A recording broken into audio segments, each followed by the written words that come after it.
सो एक सवाल, आप रोज़ाना लेस खाते हैं, कुरकुरे क्यों नहीं खाते? कभी सोचा है कि बनाना चिप्स क्यों नहीं मिलते इतनी ईजिली? क्योंकि एक बंदा केरला में था जिसने देखा कि 40% ऑफ बनाना सीधा खेत से कचरा में आ जाते हैं एंड वेस्ट है, वो बिल्कुल भी बिक नहीं पाता। तो उसने सोचा क्या अगर मैं बनानास को India's next big snack brand बना सकता हूँ। सो और फिर एक वो दिन आया जहाँ पे उसने शार्क टैंक इंडिया पे 50 लाख मांगे एंड शार्क्स ने चिप्स खाए, और उस दिन के बाद वो शार्क टैंक हिस्ट्री में दर्ज हो गया। ओके, सो आज बात करेंगे हम बियॉन्ड स्नैक की, केरला की एक छोटी सी कंपनी जिसने लेज और हल्दीराम को डायरेक्टली चैलेंज कर दिया। राइट, सो पहले मिलते हैं एक फाउंडर से। राइट, ये मानस मधु 36 ईयर ओल्ड केरला से फर्स्ट जनरेशन एंटरप्रेन्योर जिसने MBA की ऑपरेशंस मैनेजमेंट में, एंड इनके पास कोई भी फैमिली बिजनेस नहीं था एंड कोई भी रेडीमेड प्लेटफॉर्म नहीं था। सो इनकी स्टोरी तब से शुरू होती है जब ये एक फार्म पे गए और उन्होंने देखा कि पके हुए बनाना सड़क पे गिरे हुए हैं एंड उसे कोई भी नहीं लेता। So it's all about the waste. Right, सब उन्होंने मानस ने सोचा कि क्या ये बनाना चिप्स का मार्केट बिल्कुल अनऑर्गेनाइज्ड है एंड हर गली की दुकान में बनाना चिप्स मिल रहे हैं, बट कोई भी ब्रांड या कोई भी स्टैंडर्ड नहीं है, कोई गारंटी नहीं है। सो 2020 में लॉन्च किया बियॉन्ड स्नैक, केरला के स्पेशलिटी ब्रीड से बनाए perfectly thin slice banana chips, no hand touch manufacturing, zero cholesterol, no artificial colour, एक प्रोडक्ट जो टेस्ट भी करे और हेल्दी भी रहे। सो उन्होंने अपना बनाया 70 लाख इन्वेस्ट किया and that's a big dream and he turn the game all around. So आप समझते हैं एग्जैक्टली क्या सेल करते हैं एंड ये लोग और पैसे कैसे कमाते हैं। सो बियॉन्ड स्नैक सिर्फ एक चीज़ बेचता है, that is Kerala style banana chips which is available in 6 available flavors. So that is original, peri peri, salt and black pepper, sour cream, onion and parsley. So ये फोकस इनकी स्ट्रेंथ है and कोई distractions नहीं, सिर्फ banana chips. सो उनका model क्या है? D2C, direct to consumer, Amazon, Flipkart and अपनी वेबसाइट से ये लोग हर जगह ऑनलाइन अवेलेबल बेचते हैं। That is 70% of the sales comes from online and बाकी 24/7 दिन जो न्यू शॉप्स हैं या रिटेल आउटलेट्स है, they have made the business on. So उनका विजन क्या था कि हर रिटेल आउटलेट में जहाँ एक लेक्स रखे जाते हैं वहाँ पे एक बियॉन्ड स्नैक का भी एक टेबल होना चाहिए जहाँ पे उन्होंने शुरू किया। सो talking about 20 lakhs was monthly sales pre-show, right? And they sold 1.40 million tons in 1.5 years, 20 crore का ये वैल्यूशन था। राइट, एंड अब बात है सबसे इम्पोर्टेंट अबाउट कि उन्होंने वैल्यूशन कैसे मांगी। सो मानस ने 50 लाख और 2.5% इक्विटी, मतलब ये कंपनी की valuation is that is 20 crore. क्या लगता है कि was it a fair thing, और क्या खुद हम जज करें? सो ये एनालिसिस जो होगा वो सही था। सो अब talking about the Shark Tank, so Manas ने शार्क टैंक पे सारे शार्क्स के सामने चिप्स रखे। सो सबने ये चिप्स खाए एंड एवरीवन वाज इम्प्रेस्ड। सो लेकिन तब शुरू हुआ असली खेल। सो अनुपम मित्तल ने ऑफर किया 50 लाख फॉर 20% इक्विटी, मतलब वो कंपनी की सिर्फ valuation is 2.4 crore. Right, and Piyush Bansal ने भी ज्वाइन किया अपना same offer and then they reduce the equity to 10%।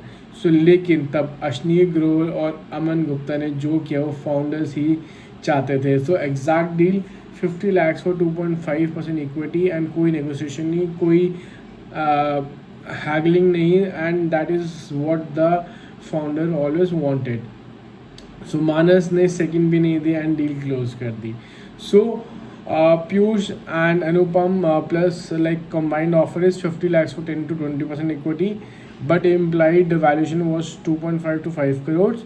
But Ashneer and Aman combined deal states for 50 lakhs for 2.5 equity.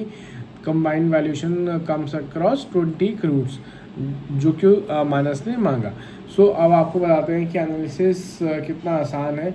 Right, सो एक ब्रांड जो 20 लाख मंथली कर रहे हैं एंड कोई पेटेंट नहीं, कोई मोट नहीं, सो 20 करोड़ का वैल्यूएशन, सो बहुत ज़्यादा था या बिल्कुल सही। सो ये डिबेट आप अपने व्यूअर्स के साथ छोड़ दें एंड कमेंट कीजिए क्या लगता है कि was it a good deal और was it a escalation deal. Okay, so अब आता है वो पार्ट जो आपको सच में शॉक करेगा, दैट इज़ शो एयर होने के कुछ हफ्ते बाद ही the sales grew from 20 lakhs to 46 lakhs, double in weeks. And एक साल के बाद जो 2.25 करोड़ पर मंथ का सेल्स था, the production rose from 700 kgs to 3800 kgs। So story अभी भी बाकी है मेरे दोस्त। सो बियॉन्ड स्नैक ने रेस किया 3.5 million from Nab Ventures and फिर एक मैसिव और इन्वेस्टमेंट के through like 8.3 million from series raise and 12 lakhs group led by former global CEO of Reckitt मिनिस्टर। सो आज कंपनी की वैल्यूएशन है 300 crore and 20,000 retail outlets 12 countries में प्रेजेंट है and it's just a global brand from the small village from Kerala. So that's all across a 30 crore valuation, right? And so what do you think, that asking for 20 crore valuation was easy or was it difficult in front of the investors? So technically अगर देखा जाए 20.6 lakh monthly revenue के ऊपर 20 करोड़ मतलब रफली approximated 8x annual revenue multiplication.